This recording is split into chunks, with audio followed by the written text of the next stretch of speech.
Hi, everyone, and welcome to the Iowa Department of Natural Resources lead service line inventory template rollout. We're really excited to have you here today, and so we just want to thank you for being here, whether you're live or in person. And so let's get started.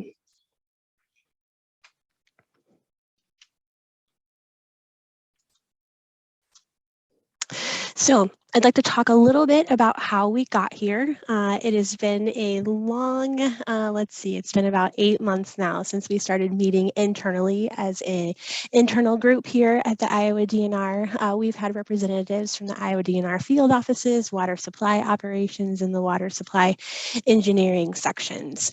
When we first started meeting, we started talking about what would we want our inventory to look like and how do we want to conduct our trainings and how are we going to get all of this information out to all of the water systems who need to know it. So that started way back in February. And as we have been developing our template, we were also waiting for the EPA final guidance to come out regarding the template. That guidance did not come out until August 4th of 2022, so just a couple of months ago. And so as we were anxiously awaiting that guidance to come out to make sure that our inventory met the needs of what was going to be required from our water systems and from us, we did have systems that also tested this template that you're going to see today based upon feedback that we received from them and also feedback that we received from reviewing the EPA guidance that was sent out. We did make a few tweaks to this template and we have come to the product that you are going to see today in just a little bit. But before we get started, I really wanted to cover the requirements and the recommendations of that EPA final guidance so that you know where we came from and how we got to this point as well. So you will see that EPA did give some latitude to the states of what they were going to require. And so we're going to talk about those things, about how what you see during this presentation and the recommendations may be a little bit different than what Iowa is requiring, and that's okay. Because we did put things in the template that we believe that EPA is going to come back and ask us for later. So we want to make sure that if you have the opportunity to gather that information now, we want you to get it now because we think they'll come back and ask for it later. So we're just trying to help you out. We're trying to be proactive so you don't have to do more work than what's necessary. So how today's training is going to go is that we are going to do the overview, like I said, of the EPA final guidance requirements and recommendations. We're going to do an overview of the template, and my colleague Jim Warren will present that to you. We're going to do an overview of the required boxes that are on that lead service line inventory template. Bob Campbell is going to do that overview. And then we're also going to do an overview of the optional and auto-populated boxes. And Aaron Pickens from the field office will be giving that overview for you. We will do questions and answers. And you can also put those questions that you may have in the chat box as well, if you'd like. And then we're also going to talk to you about how to get CEUs. You are able to get CEUs, but you will have to stay through the end of the training to find out those instructions and how to get it. So whether you're attending in person with us today or you're attending this training when we put it online, you can get CEUs for that as well. All right, so I'm going to get into this EPA final guidance. And if any of you have been to any of the presentations I've done, you know that I don't like to read slides to you. We're all capable of reading the slides.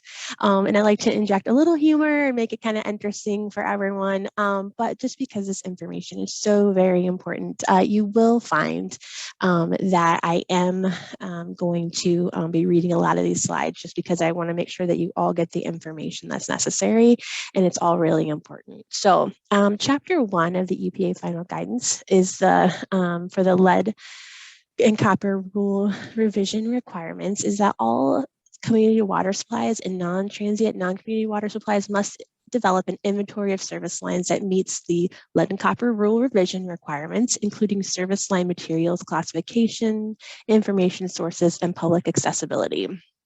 Now, LCRR LCR, LSLI. You're going to hear a lot of abbreviations today, and so I'll do my very best to remember to say those before I just give you the abbreviations. But if I don't, feel free to put that in the chat, and I'll try to remember to do that. Water systems must submit their initial inventories to their state by October 16, 2024. If you've been to any of my presentations I've done, hopefully this date is sticking with you. It's still the same date, so you've seen it flashing on the screen and turning upside down and all of those things. So October 16, 2024, we're just a little less than 2 years away from that, and so it's time to get started to get these in.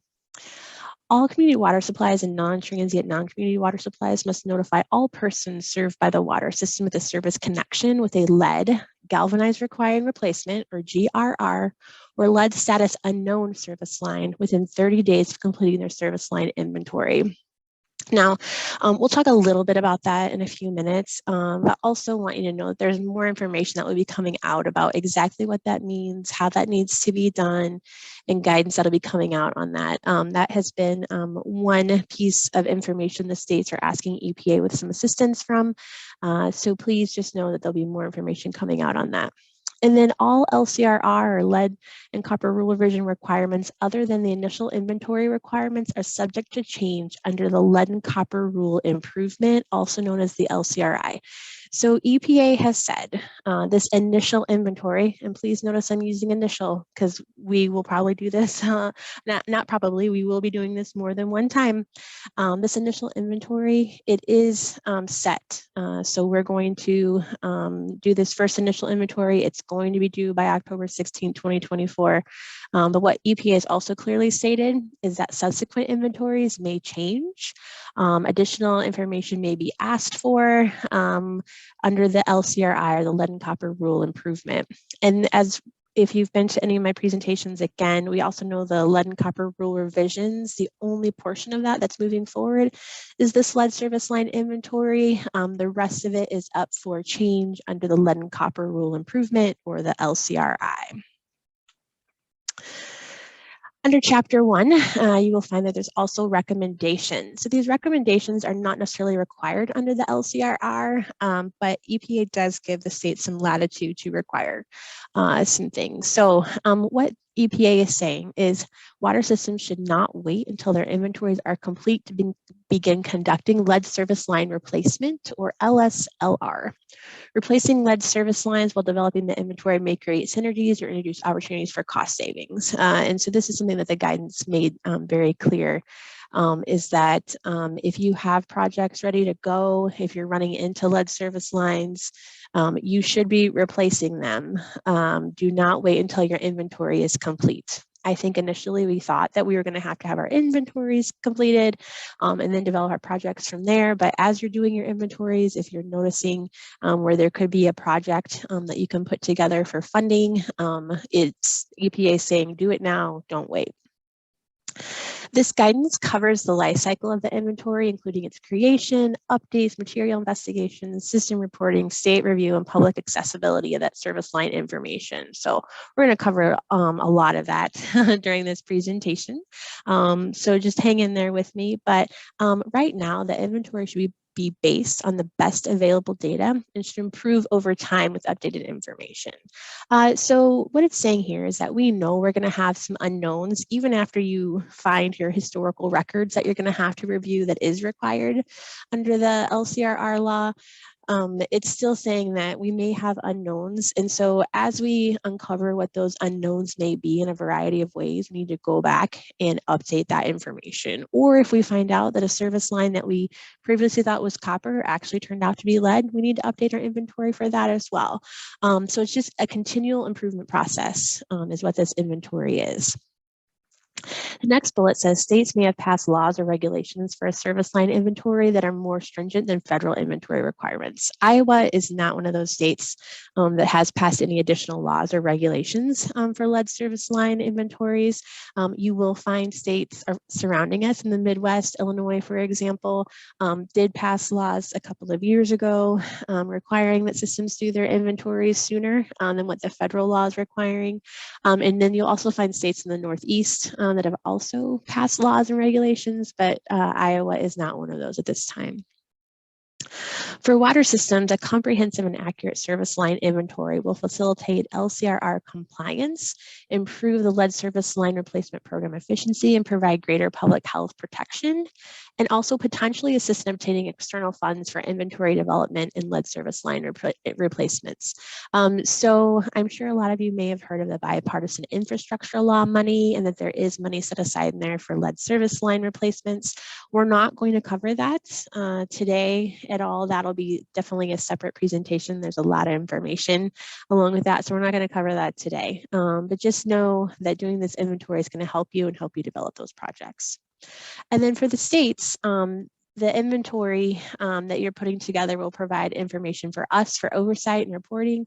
And then you'll learn a little bit from Aaron from the field office about how they might like to use this inventory in the future.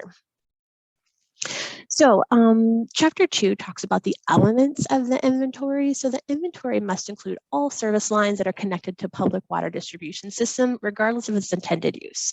I don't know about you, but when I first read through the rule and the information that was coming out, some of this was not clear to me.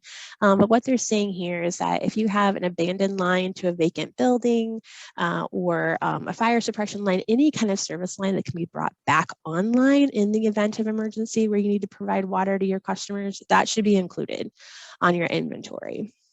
The next piece of this says lead connectors, goosenecks, and pigtails are not required to be included on the inventory unless it's required by the state. And when Bob covers the required boxes for us, after I'm finished with this portion, you will see that we have put that in there as something that we would like you to put down. If you know it, and if you can find any information that talks about it. Again, it's not required by EPA, but it is required by Iowa. The inventory must include information on both the system and customer-owned portions where that ownership is split. We already know that we have systems where the service lines are all publicly owned, or they're all customer-owned, or they're owned a piece of them is owned by the customer and a piece of them is owned by the system. So we're going to have all different types of scenarios, but regardless of what that scenario is, the inventory has to include that information on what type of service line it is and what the material is. Service lines must be classified as lead, GRR, which is that galvanized requiring replacement, non-lead, or the actual material, or lead status unknown service lines, or just simply unknown. Again, it is perfectly acceptable on this inventory if you've done your due diligence to find your historical records. That's required for you to review, and you don't know what it is, you can put unknown. What's not acceptable is submitting an inventory that's all unknowns. That's going to be a guarantee for a phone call from us to say, hey, what's going on here? So make sure that you are filling that inventory into the best of your abilities. A classification of non-lead must be supported by evidence-based records, methods, or techniques to prove it's not lead and that it's not galvanized requiring replacement. So it's not going to be acceptable to say, I've never seen lead, and so I don't have lead in my system. So it needs to be evidence-based by records, methods, or techniques. And we can talk about that a little bit further on into the presentation. Water system must also create and maintain an inventory that includes the exact address associated with each service line connected to the public water system. So you'll see in the required blue boxes that we do have that exact address box in there. But you'll also see that there is a system identifier that you can also use when making that inventory public. So the inventory of the lead and galvanized requiring replacement service lines must be made publicly available. If you're over 50,000 customers, you need to make sure that that is publicly available online.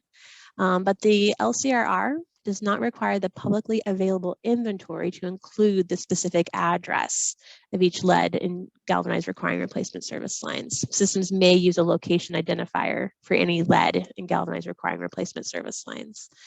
So again, you're required to include that exact address. But you're not required under LCRR to make that publicly available. So if you've been to any of the presentations before, you've probably seen this description or this table. If not, here are the 4 ways that you need to be able to identify your lines.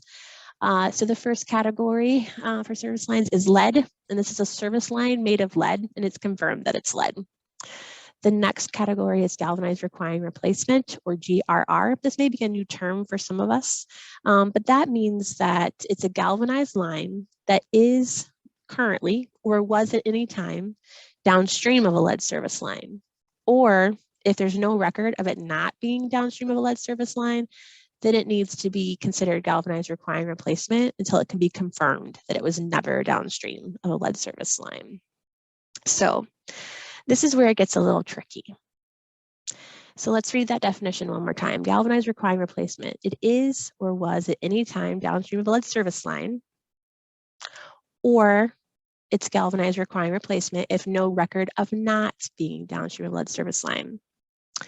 Where this is causing a little bit of confusion is what happens if a galvanized line is downstream from a lead connector. EPA at this time has chosen to not make a galvanized line downstream from a lead connector, so your gooseneck pigtail. It's not galvanized requiring replacement. It's only galvanized requiring replacement if it's downstream or has been downstream of a lead service line, not a lead connector. So to me, that was a little confusing. I don't believe that I had that clear understanding before the guidance came out. Other states have the same feeling, and so we're still trying to work through that. So please just kind of sit with that definition for a moment and think about it, because it can be a little confusing. Non-lead is that it's evidence-based record, method, or technique where you may classify as an actual material, such as copper or plastic, as an alternative to classifying it as non-lead. When we get into our template, you can see how we've classified those for you. And then lead status unknown, or also known just as unknown, is a service line material is not known. So under recommendations for Chapter 2, EPA encourages water systems to consider including street addresses when available as their location identifier for all service lines in its public-facing inventory. An identifier should be significantly detailed to allow the identification of a service line. EPA also encourages water systems to expand their inventories to include service line subclassifications or other plumbing components such as lead connectors and other details such as source of information, pipe diameter, and installation date. And you'll see in just a little bit that we've included those in our inventory for you. Chapter 3 is the inventory planning piece. So this is just saying systems must identify and track information on service line material as they are encountered in the course of normal operations. So now we're in it to win it, right? We are starting our inventories now. And so when we go out and we're doing our day-to-day work, whether it's meter replacements, out replacing a service line, whatever you may be doing in a customer's basement for whatever reason, it's time to look at that service line and see if we can determine what service line it is. It's time to document it. It's time to put it in your inventory. So EPA recommends systems consider a continuous improvement approach for inventory development. This is a living data set that's going to continually improve over time with new and better information, especially as lead service lines are replaced or day-to-day work is done. We're going to find out a lot of information. Interviews with experienced staff and plumbers can help focus the inventory effort and locate system records. Water systems should consider interviewing neighboring water systems about regional construction practices. This is just really trying to help us focus in on where are those areas with lead lines. Systems can use a variety of formats for the inventory. However, an electronic format is recommended over paper or PDF. And so this is where Iowa differs from the recommendation is that we are using an electronic format. We're all going to use the same one, and it is Excel based. So our template, if it's not already posted online, it will be shortly. And I will give you that website at the end about where you can find that. But everyone needs to use the same inventory format in this Excel document. If you need to print it off or do something different with it while you're filling it out, that's fine. But in the end, what you submit back to us is the Excel document that we have posted for everyone. And that is really for a few reasons. One, it's data integrity. We all want to be using the same Excel sheet with the same data and the same inputs, because we're going to have to report all that information up to EPA about the service lines. Also, we're going to be receiving 1,200 of these here at the Iowa DNR, and so we need them all to be the same so that we can ensure that we can transfer all of the information up to EPA as well. So, and this is what the majority of states are working on right now, is an Excel template. And so that's also what EPA has recommended. There's many versions that are out there of other states, and the EPA has a version, but you're going to be using the Iowa version, and everyone needs to use that version. So thank you in advance. All right, water systems should consider developing or modifying standard operating procedures to document how they will collect service line information during normal operations to update their inventories. And then again, this inventory activity should be considered as something that can be worked into their day-to-day activities.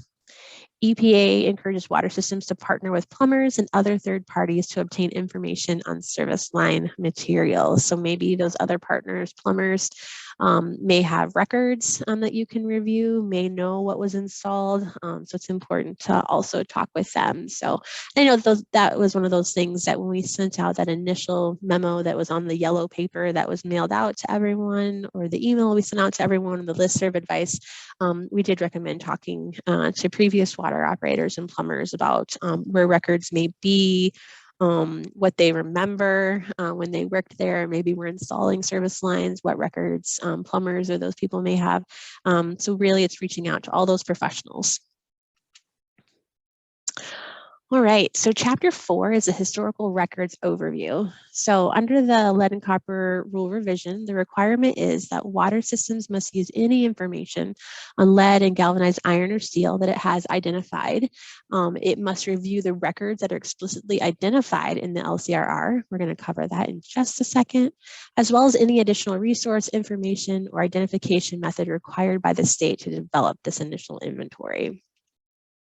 So here are the records that you need to try to find. And when you do find them, you need to review them to help complete your inventory. We know that we have a whole spectrum out there. We know that we have systems that have all these records, even though all of the records may not be digitized or electronic. There may be a lot of paper still out there. And then we have some of those that have some records, but not a lot of records. And then we have systems that have no records. You know, they were a person that came in, their predecessor may have already been long gone, and they have no idea where records are at. So we need to make an attempt to find those records and find out potentially the information that we can gain from those records to put into our inventory. And when we do, we can look for these types of records. So any previous material evaluations. So water systems must use the information on lead and galvanized iron or steel that it identified when conducting an inventory of service lines in its distribution system, if they've already done this initial inventory. So that could be reporting construction materials present in their distribution systems. It may also be lead service line materials that were identified for a subset of sites that were used for your lead and copper tap monitoring. You should also be reviewing construction and plumbing codes and records. So the systems must review all construction and plumbing codes, permits, existing records, or other documentation that indicates the service line materials used to connect structures to the distribution system, to identify service line materials for the initial inventory. And then also that could mean, or examples of that are, identifying when lead service lines were allowed or specified or banned from use. I know we do have cities that have found local ordinances about when they stopped using lead service lines. So for example, a city found an ordinance that said after 1971, they could no longer use lead service lines. So that just helps them immensely, right? So anything after 1971 is not lead. So they know where to focus their efforts and their resources on trying to find those places that were built prior to 1971 or prior to 1972. And that's where their lead service lines are going to be, not those places that were built after 71 or 72. Identifying service areas most likely to have lead service lines by home building construction date and service line size. We'll talk a little bit about that when we get into the template. If you don't know if you have a local ordinance when your lead service lines were banned, the state lead ban was 1988. So anything after 1988 should not be lead service lines as far as the state ban. But it is very possible that you had a local ban that went into effect prior to 1988. Also reviewing construction and plumbing permits for identification of service lines and plumbing materials. Water system records. So systems must review all water system records, including distribution maps, drawings, historical records on each service connection, meter installation records, historical capital improvement, or other master plans. And this could be anything identifying service line material for system owned and customer owned sides. So again, don't forget, we need to identify both sides of that line if there is two sides. Distribution system inspections and records. Systems must review all inspections and records of that distribution system that indicate material composition of the service connections that connect a structure to the distribution system to identify service line materials for the initial inventory. So again, hopefully that can help you identify that service line material for system and customer owned portions, and also maybe verifying construction and water system records. The last type of historical record here is the state requirements. And so systems must review any resource information or identification method provided or required by the state to assess service line materials to identify service lines for the inventory. So again, maybe one more way to help you identify service line material owned for system and customer owned portions. All right, so recommendations. So water systems should not document, or I'm sorry, that's not correct. Water systems should document the records they've reviewed as a best practice and include the source of material classification in their inventory. So if you have an ordinance, you should document that in your records and on your inventory potentially somewhere. There is a notes section, but water systems should continue to gather information on service line materials after they've been classified to assess the accuracy of those historical records. It's possible that a service line was replaced and that was never documented. So if you run out across a service line that you thought was lead, but maybe at some point it had been replaced, it just wasn't documented. So it's actually copper. So it's making sure that you verify that if you're out there, and then also updating your inventory to reflect that as well. If systems find certain historical records to be unreliable, they should consider reclassifying that service line material that relies solely on those records as unknown until additional information can be gathered. Water systems should incorporate previous reviews as required by the lead and copper rule revision and other reviews done to comply with the LCR, which is just the lead and copper rule, or other proactive activities that may have been done into their initial inventory, and document the date and scope of those reviews. Tap cards. I know this is something that a lot of you are looking at, and I've heard that there's hundreds and thousands of them out there. I've heard a lot of people say they're also still paper. So this sounds like a really great intern project maybe for someone to come in and help you digitize that. But those tap cards can be full of information for you. And so hopefully they may have some information about installation date, pipe diameter, or pipe material.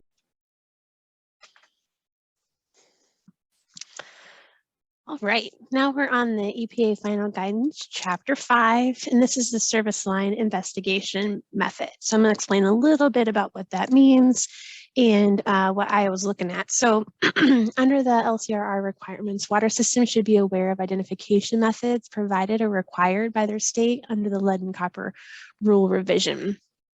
At this time, Iowa has chosen to be really broad with this.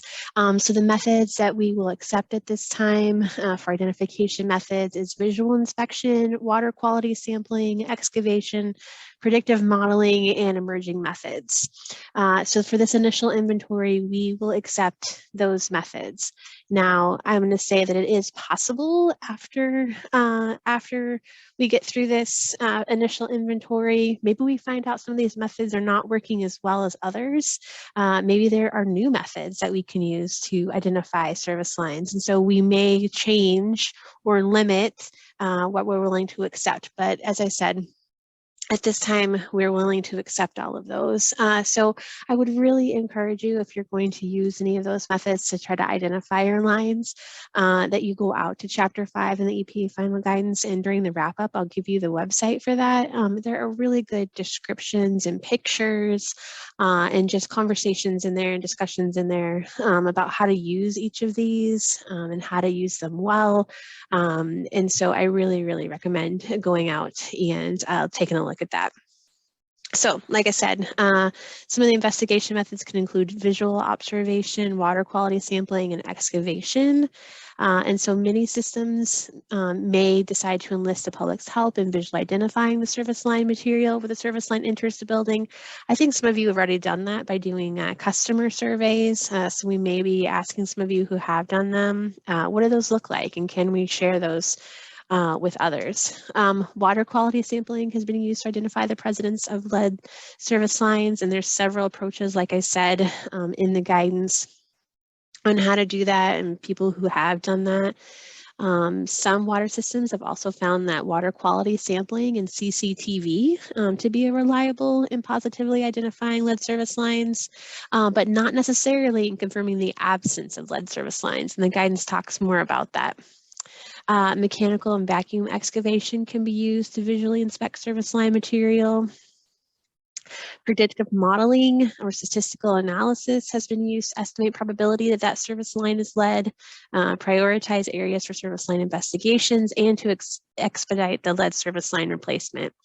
So this may be something that you have to contract out depending upon what resources you have there at your community or your utility. So things to think about. Again, this is described better in the guidance, but just something to think about. This may be a model that you choose to use. And then also water systems should select the methods that are best suited to their particular distribution system and their community, considering the cost of it, the labor skill requirements of it, disruption to homeowners, the overall time it might take, and the accuracy of that method. Okay, Chapter 6, developing and updating the inventory. So all systems, including systems with all non-lead service lines, which will be rare, must create and submit their initial inventory of service lines to their state by October 16, 2024. There's that date again. It's not going away. October 16, 2024. Water systems must begin tracking materials as they are encountered during normal operations before the rule compliance date. So that's the same thing we've been talking about throughout this entire presentation. Like I said, we're in it to win it now. It's time to start tracking your materials, putting them into inventories that you're creating. And so that can be accomplished by October 16, 2024.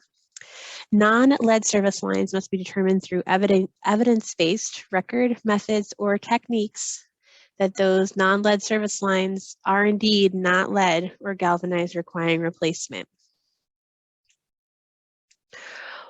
Recommendations in Chapter 6 are water systems should begin engaging customers and conducting proactive on-site service line material investigations as soon as possible to improve their inventory, verify existing records, and reduce the number of unknowns that may be submitted on your inventory.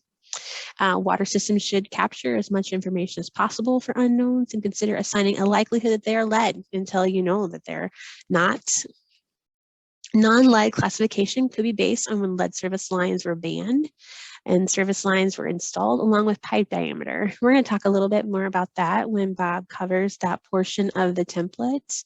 So again, maybe you have a local ordinance that says after 1971 there's no lead. If you don't, you can use the state ordinance that after 1988 service lines should not be lead.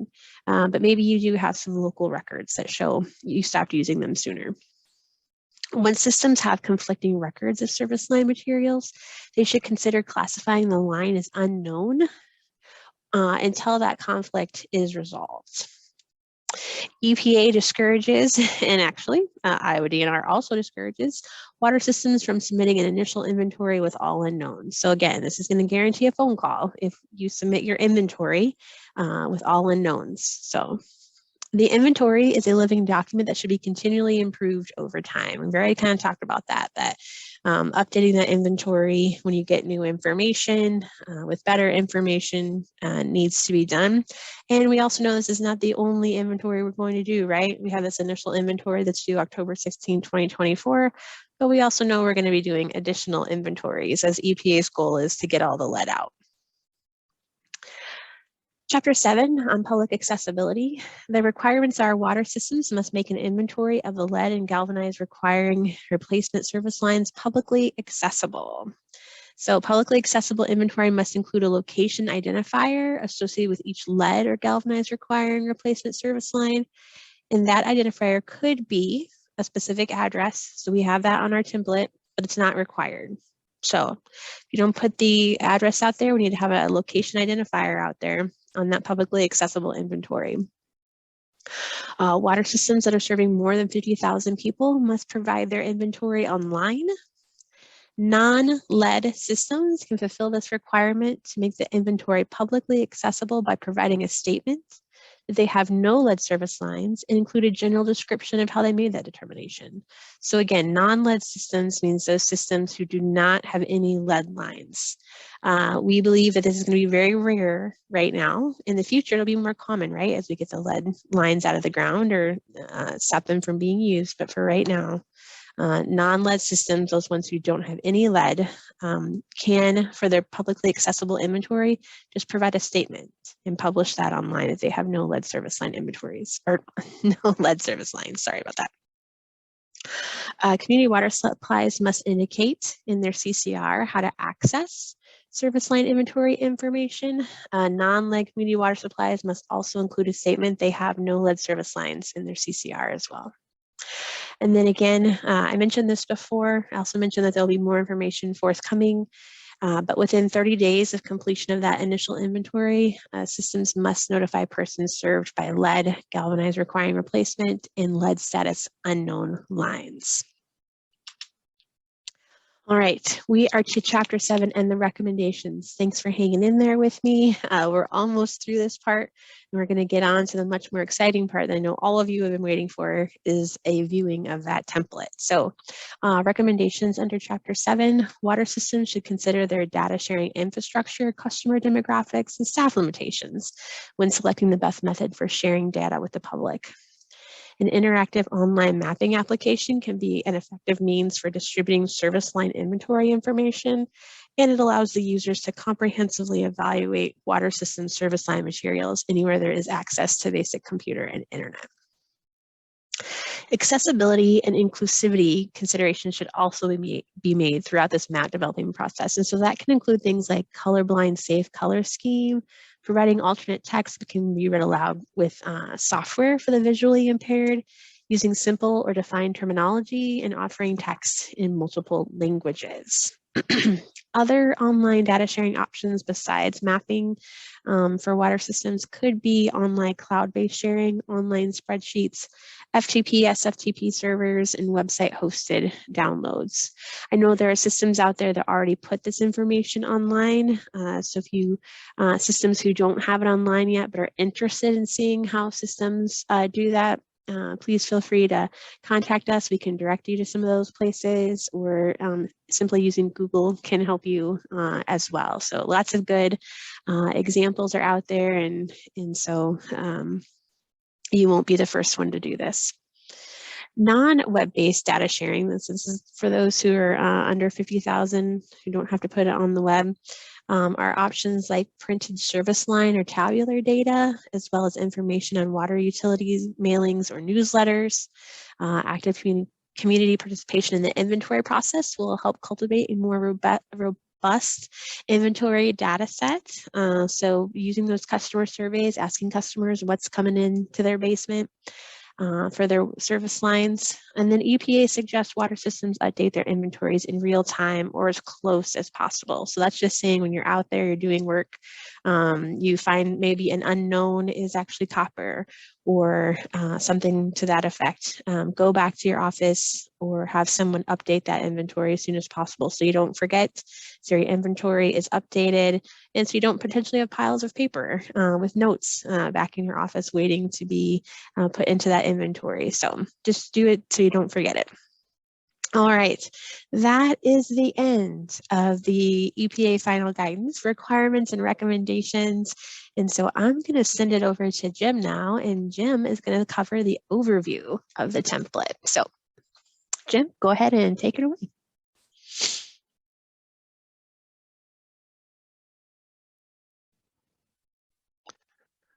Hello, everyone. My name is Jim Warren, and I'm an environmental specialist senior in the water supply operations section. And in the last section, Carmelie covered the requirements and recommendations for completing a lead service line inventory. So now I'm just going to do a brief overview of the lead service line inventory that was created by Iowa DNR using Microsoft Excel. We're going to require all water systems to complete this. All community and non-transient non-community water systems are going to have to use the DNR template. So if you've got one started, or if it's in a different format, that's great. We're just going to require you to transfer that over to our template and submit it to us for review. If you look down here, you can see that there are 5 tabs for our template, and that may seem like a lot. However, there's really only one tab where there's the majority of the information that you'll be providing in this template. The rest are going to be basically reference material or useful information in order for you to help fill out the inventory. So let's start with this first tab right here. It's the PWS information tab, and it's just basic information about your water supply ID, name, population, service connections, contact information for who completed this inventory, and then maybe who else we can contact if we have any questions regarding the inventory. So just really some basic stuff and pretty easy to fill out. But the next tab, this is where a majority of the work is going to be completed. This is the actual lead service line inventory template, and you're going to be entering in your service line materials, service line by service line and row by row. And this is actually broken down into 3 basic sections here. The first section is the required section. In order to have a completed lead service line inventory, you're going to have to fill out all of these sections required right here.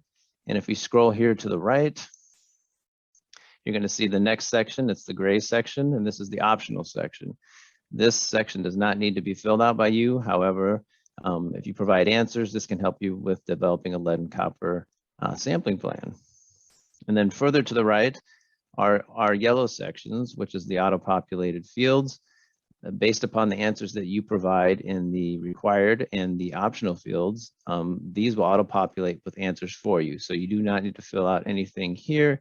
And both Bob Campbell and Aaron Pickens are in a little bit going to describe all of these sections in a lot greater detail. But I do want to first then move over to the required section fields again and just let you know that there's a lot of information here that needs to be entered in order for our auto-population fields to work.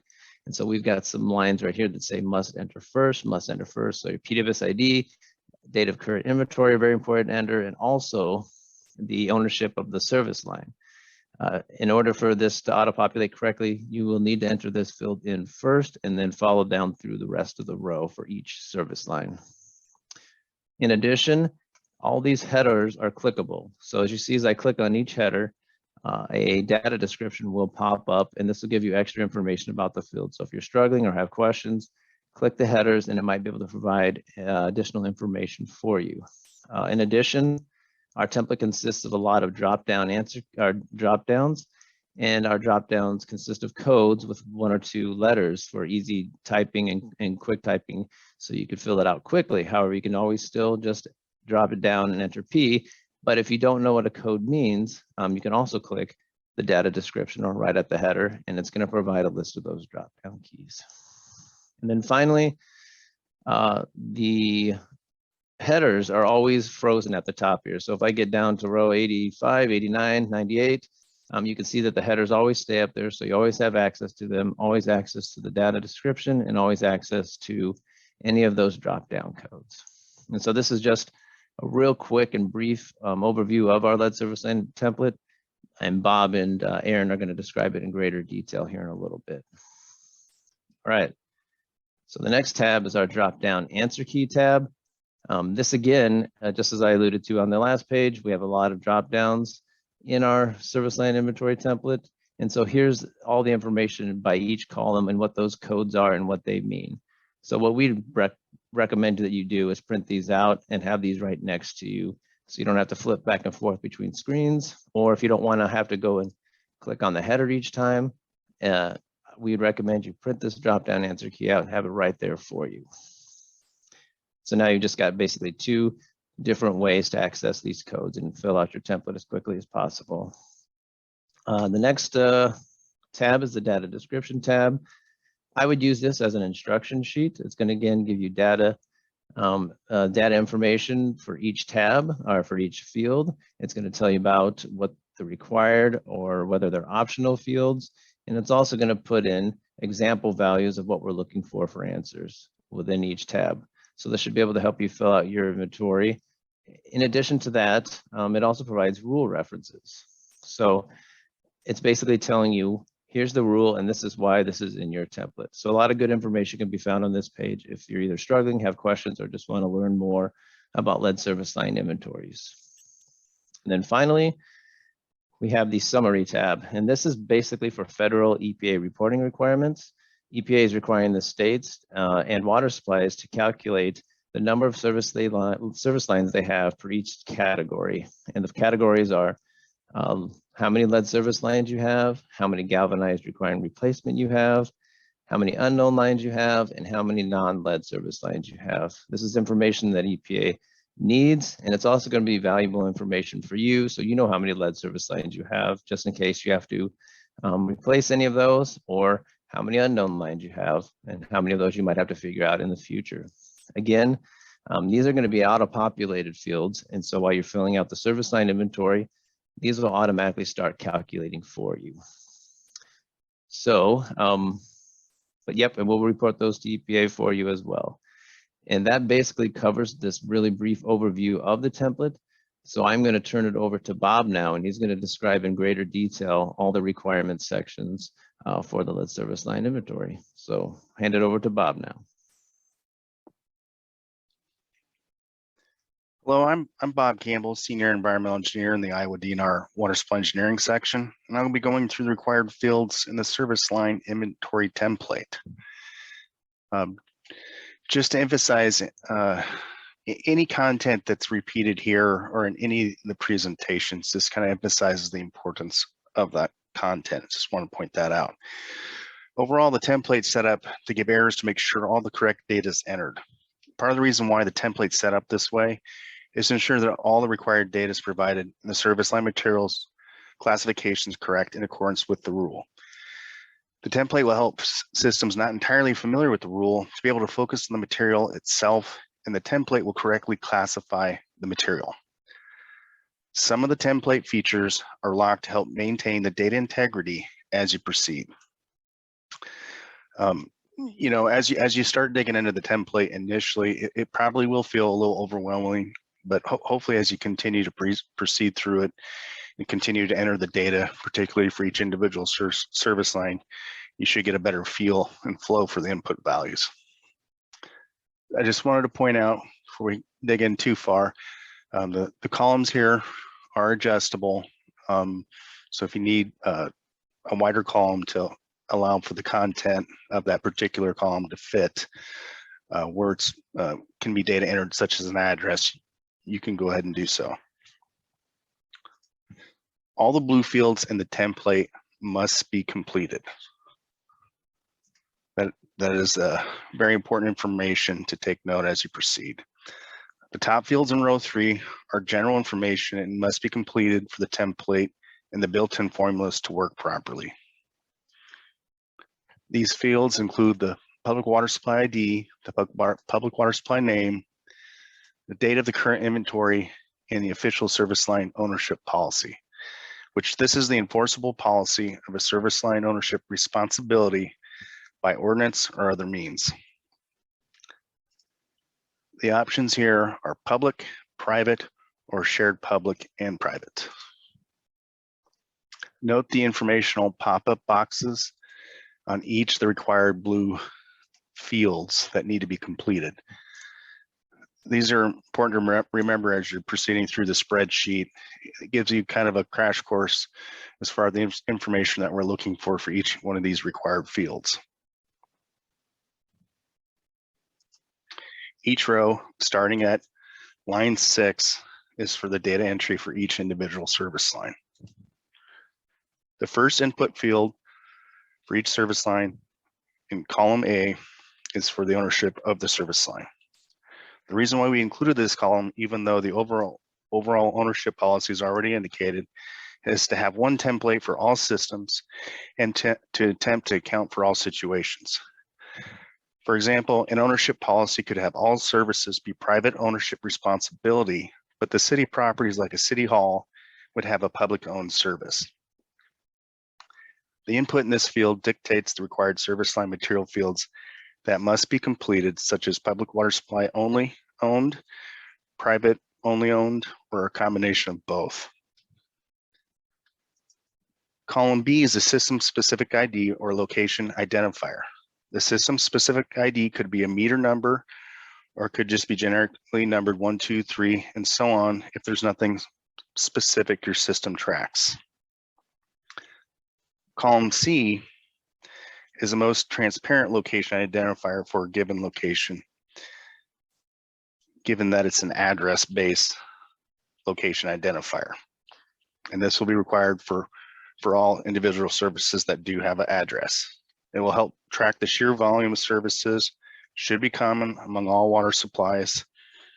And just again, that's being more transparent as far as the location is concerned for each individual service. The system-specific ID and service address columns are intended to be cut and paste from another data set that may already exist. So perhaps you have a billing system with a given meter number and an address, and it's already in an Excel format. You should be able to cut and paste that information here into the spreadsheet. Column D asks if a lead connector such as a gooseneck is present. The 3 drop-down options are yes, no, and unknown. Pretty intuitive. Knowing if a lead connector is present or not is useful in troubleshooting sites that may exceed the lead action level. Will help the replacement strategy of these connectors when encountered during planned or unplanned work efforts, and will provide a better preparedness for the rule revision as we know it now and the upcoming improvements. Column E asks if lead was ever upstream of the service line, excluding connectors, which applies to any service line regardless of ownership. The 3 drop-down options are yes, no, and unknown. As an example, if all services are privately owned and a portion from the main to the curb stop was once lead and has since been replaced, but the curb stop to the house is galvanized, this would be classified as galvanized requiring replacement. It's very important to note the rule by material classification definitions is only interested in if the upstream service line material was ever lead, not the connector in column D. I'll say that again because it's extremely important. The rule material by classification definitions is only interested if the upstream service line material was ever lead, not the connector in column D.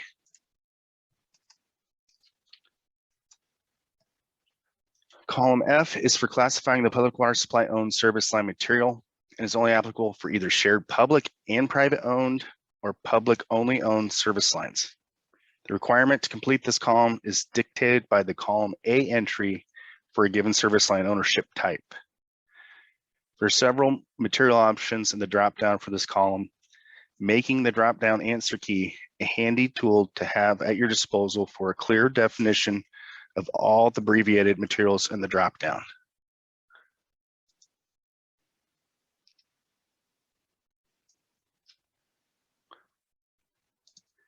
We tried to account for as many scenarios as possible with one spreadsheet, which definitely posed a challenge.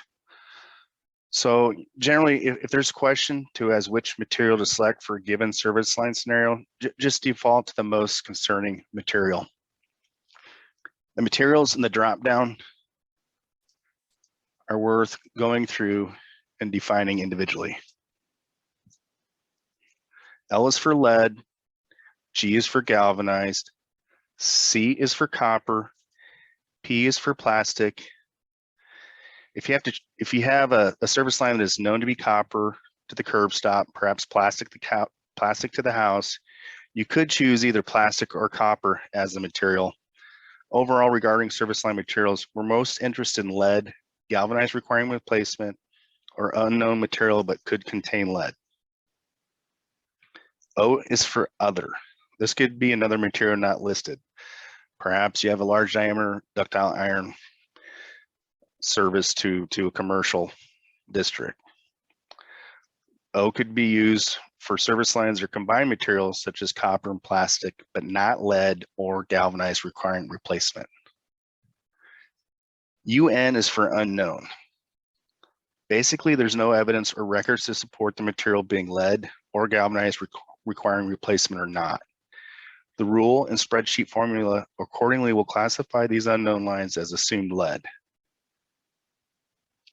UB is for unknown but installed after the lead ban in 1988. So you may not know if the service line is perhaps copper or plastic, but it was installed after 1988, so it legally can't be lead. The spreadsheet formula will classify this material selection as non-lead.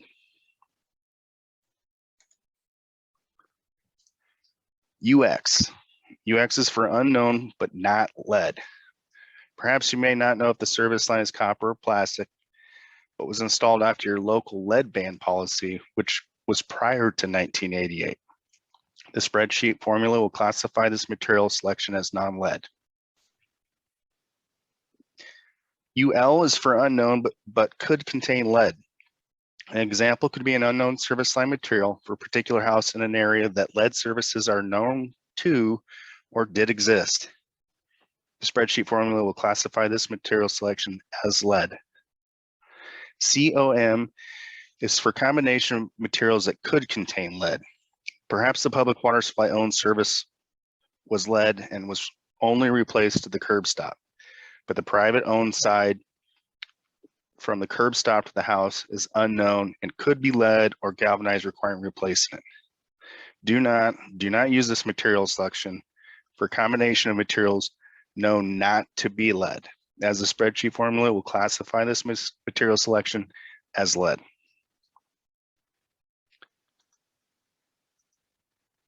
Column G asks whether the public water supply line was ever lead.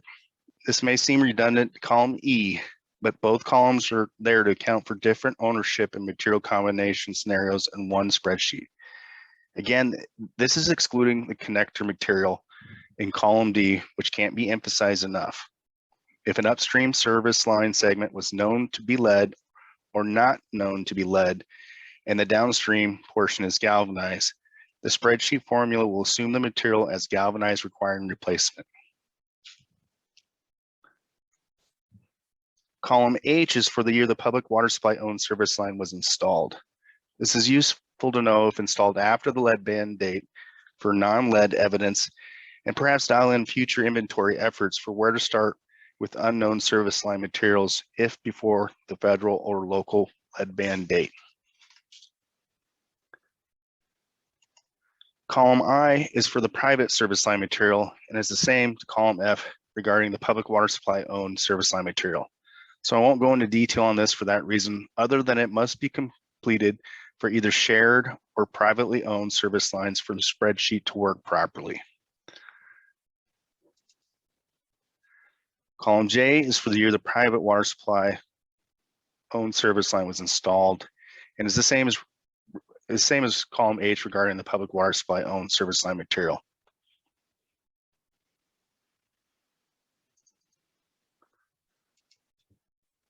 Column K is the verification source for all the required fields for each individual service line. This includes all available records, tap cards, previous materials evaluation, and visual observation among several other options. after the federal lead mandate enforced in Iowa after 1988 is a very good source of verification, along with service line diameter being larger than 2 inches, given lead services greater than 2 inches are not likely. If a local enforceable policy date prior to the lead ban of 1988 was in place, this also provides a higher level of confidence regarding the verification source.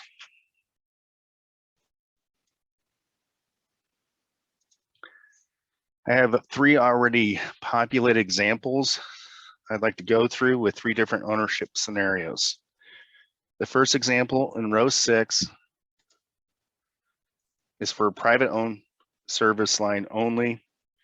The system specific ID is meter 1 with an address and an unknown connector material. It is known that any portion of the privately owned service line, perhaps upstream from the curb stop to the water main, has never been lead. None of the public side data fields are completed and are actually locked in the spreadsheet because this service line is entirely privately owned.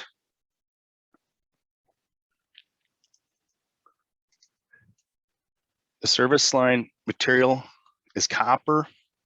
It was installed in 1980.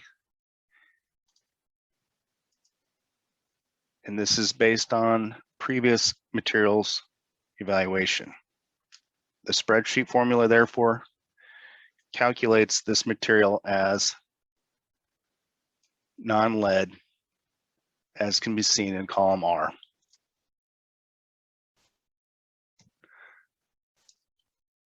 The second example in row 7 is for a shared service line ownership, perhaps with the public water supply owning the curb stop and the private ownership being from the curb stop to the house. The system specific ID is meter 2 with an address with a known lead gooseneck connector. The public water supply owned service line material is copper, as identified in column F, and was installed in 1995. To go back to column E, the public water supply service line was previously down from lead, but again is now copper, was installed in 1995, as indicated by column H. Again, column E and G indicates the service line was previously lead prior to being replaced. The private service line was installed in 1950 and remains galvanized as indicated in column I. We know this from tap card information. Since the previously owned portion of the service line is galvanized, since the privately owned portion of the service line is galvanized, remains galvanized, and did at one time have a lead service line upstream, the formula classifies this service line as galvanized requiring replacement. Again, as seen in column R.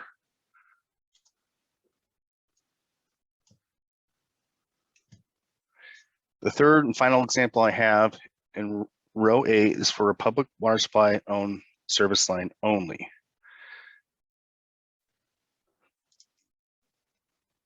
We have the system specific ID is meter 3 with an address and a known non-lead connector. Column E indicates that there was no lead upstream from this service. Perhaps a small segment of a different material existed. However, column F indicates that the primary portion of the service line is lead, with column G indicating the same, and it was installed in 1938. Given this service line is owned by the public water supply, the material was visually observed for verification. As a lead service line, the spreadsheet obviously calculates in column R that this classification material is lead. That concludes this portion of the presentation with Aaron Pickens and a separate recording offering more information with the remaining fields in the spreadsheet. Thanks, Bob. My name is Aaron Pickens, and I'm the Senior Environmental Specialist for the Water Supply Program in Field Office 6, located in Washington, Iowa. I'm going to cover the optional and auto-calculated fields of the worksheet. As Jim mentioned previously, the optional data is not required to be submitted as part of the initial inventory due by October 16th, 2024. However, most of the information in this optional section is needed in the LCRR to develop your lead and copper sampling plan and determine which tier your individual sample sites fall into. This information is similar to what is needed currently to determine the tier classifications of your lead and copper sample sites. As previously mentioned, revisions to the LCRR are forthcoming, so we cannot say for certain what the final requirements will be. However, we suspect that this information will be needed down the road. Also, with this information included in the inventory, we hope that the inventory can serve as your public water supply's lead and copper sampling plan, eliminating the need for a separate document. We had lots of discussion on whether or not to include the optional information in the lead service line inventory template, but at the end of the day, we wanted to get the recommended information in front of you so that as your water supply makes arrangements to verify lead service line material, such as entering homes, sending out information gathering surveys, or even just replacing meters, you are aware of and can document some of these things now. With that said, let's go ahead and work through the optional and auto-calculated fields. Let's scroll over here. Column L starts. So column L is used to document the building type served by the line. The LCRR requires water systems to sample from highest risk sites, i.e. single-family structures served by lead service lines, to lowest risk sites. Drop-downs are available for single-family structure, multifamily structure, building, and other. So for this demonstration, we'll just enter single family. Column M. This column is used to document whether or not a structure has any point of entry or point of use treatment devices such as whole house water softeners, filters, or reverse osmosis units. This is a yes, no, or unknown drop down. For the purpose of today's demonstration, we'll just go ahead and select no. There are no point of entry, point of use treatment devices present. Columns N and O document the structure's primary plumbing. This is a drop down with L representing lead, G representing galvanized, C representing copper, P representing plastic, and O representing other. We included two columns, identical columns here for this information because we realized that, a building's internal plumbing may consist of multiple materials. So, if there's more than two in the structure here, we would just say that advise to use the two most common materials that appear to be present.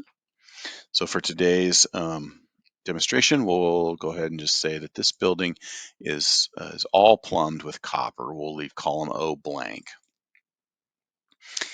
Column P documents the year range that the structure plumbing material was installed. There are drop downs for before 1989, between 1989 and 2014, after 2014, and unknown. Usually this will be the year that the structure was built. However, if the structure was replumbed and that date is known, use that date.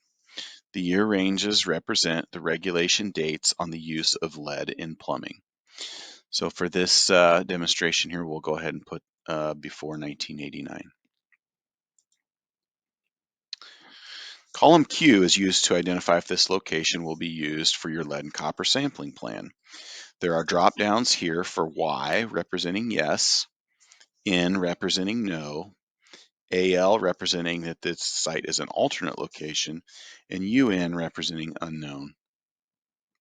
For this demonstration, we'll go ahead and just say no, that this site's not going to be used as a sample location. Column R, Bob covered this column. This column calculates the lead service line category in the inventory of each service line. Per EPA requirements, each service line, considering all portions of the service line where ownership is split, must be categorized as either lead, galvanized requiring replacement or GRR, lead status unknown, or non-lead. This column utilizes the previous inputs to categorize each service line into one of those classifications. So this here, as Bob already went over, is classified as galvanized requiring replacement.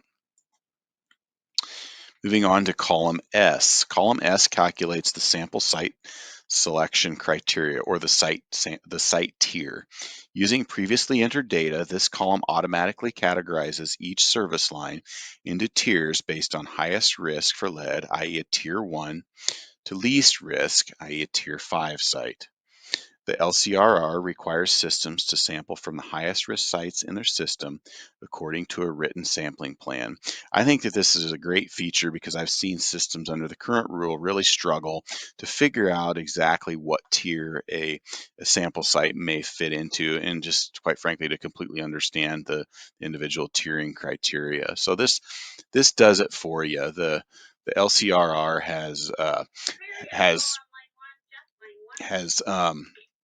has 5 tiers. So this here, based on what we've entered, is considered a tier 3 site.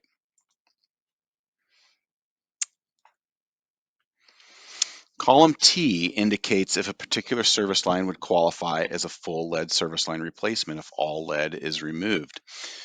Column T is really auto-populated based on the information in column R. So it's a yes/no calculation here, and this one is calculated as yes. Moving on to column U. Column U identifies service lines that require resident notification for specific service lines. The LCRR requires water systems that cause a disturbance to a lead service line, a line identified as galvanized requiring replacement or GRR, or lead status unknown, to notify users to minimize potential exposure to lead. This is a yes/no calculation. Column V. Under the LCRR as it's currently written, the PWS must provide appropriate point of use treatment or pitcher filters to residents with service lines identified as lead, galvanized requiring replacement, or lead status unknown to minimize potential exposure. Similar to column U, this column auto-calculates if the service line requires risk mitigation when there is a disturbance to the line. It's a yes/no auto-populated field. And lastly, column W is used to record any notes relative to a specific service line.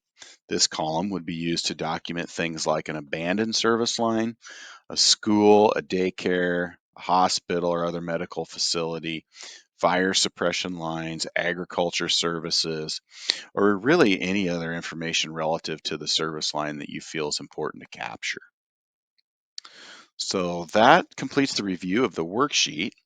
I'm going to send it back to Carmelie to facilitate the question and answer portion of today's training. Thank you. All right. Well, thank you, Jim, Bob, and Aaron for describing the template for us today. So super appreciate the great work that you guys just did. So before I start the wrap up here, there's just a lot of thank yous that I would like to do really quickly. So a lot of work has gone into this, and so I just want to acknowledge those that helped us. So on the core committee, I'd like to thank Corey McCoy, Lori Sharp, Meg O'Neill, Bob Campbell, Jim Warren, Carl Berg, Aaron Pickens, Tara Neighbor, Purva Deshmukh, and Mark Mueller for all of their assistance. on the core committee, along with Steve Marsh from IAMU. The Forum Development Committee was also Bob Campbell, Jim Warren, Aaron Pickens, Steve Marsh from IAMU, and then Purva Deshmukh. Without Purva's help, you wouldn't have the tool that you see in front of you today. She took all of the things that we wanted and she put them into the spreadsheet and made it what it is. And it just is a phenomenal amount of work that she had, and we couldn't have done it without her expertise and knowledge. So thank you so much, Purva, for all of the work that you did.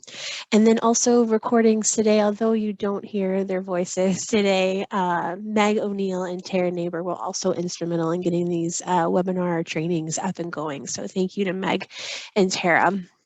So kind of going back to the forum for just a minute, we have tested this many times. We have had it pilot tested several times. 12 systems were able to pilot test it for us and give us feedback. We continue to tweak it up until the very last minute to get it posted. But it is possible that it's not as perfect as what we want it to be. We tried to make it perfect, getting it out there to everyone. But if you see something that looks wrong or just doesn't seem right, please let us know as soon as possible so that we can get that fixed and get it reposted. We definitely will let you know if we have to repost it. We'll try to get that out to you as soon as possible. I hope it's perfect, but as we know, these things are really difficult and there's always something that we may have missed. And so please let us know if you see anything that's not working.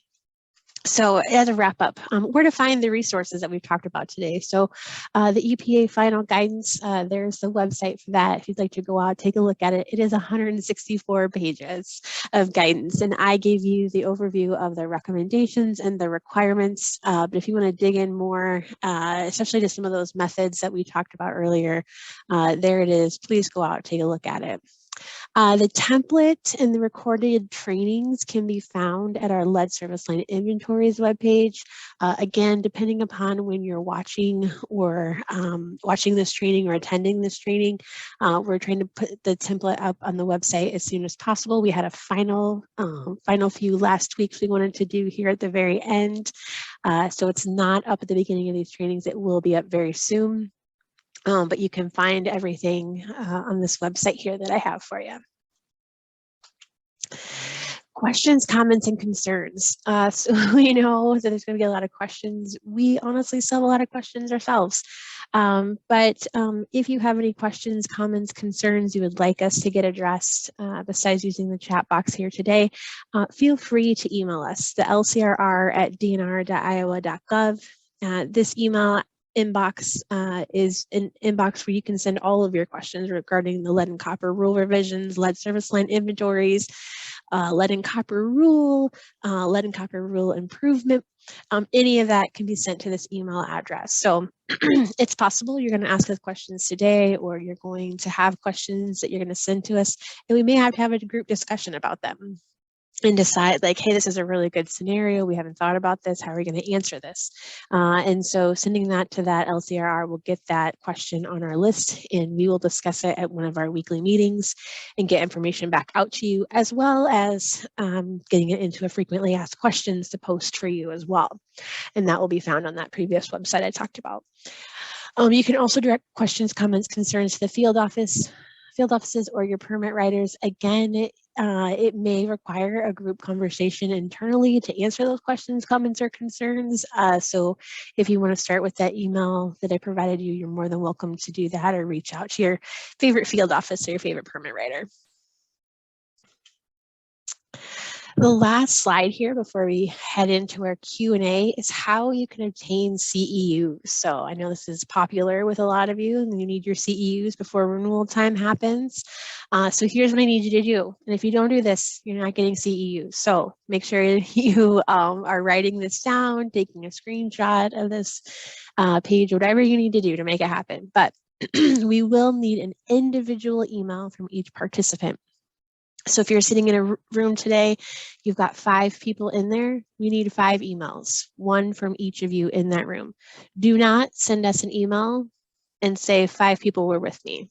No, We need you to send an email with from each individual person who participated today. So we need your name, whether you're certified or not, operator ID if you are certified, system or systems that you represent today, date of the training, so whatever today's date is that you are watching us today, and then answer the following questions and send them to the OpsCert customer support at dnr.iowa.gov email. So the questions are on a scale of 1 to 5, 1 being I've never used Excel before in my life, and 5, I'm an expert, I could teach a college course on it. On a scale of 1 to 5, how comfortable are you with Excel? Question number 2 is, what is one thing that you've learned today? Question number 3 is, what is the current status of your lead service line inventory? So have you started it, not started it? You started it, you have some information, you're just in the gathering phase, gathering information phase, or you finished it. So now you need to take the inventory that you have and you need to put it into our inventory template. Where are you at with your lead service line inventory? Be honest, we want to know. So what additional training will you need to be successful at completing your lead service line inventory? So this is an initial training here. There will be more, but we want to make sure that we create and develop those trainings so that they're beneficial to you. So what training will you need to be successful? And then the last question is, would you be interested in receiving technical assistance on completing your inventory? So if someone could come out and help you, like here's how you use Excel, here's the documents you need to review, that type of thing. Are you interested in receiving technical assistance? So please let us know. Yes, no, you're unsure at this time, anything. So please, I'm going to leave this slide up.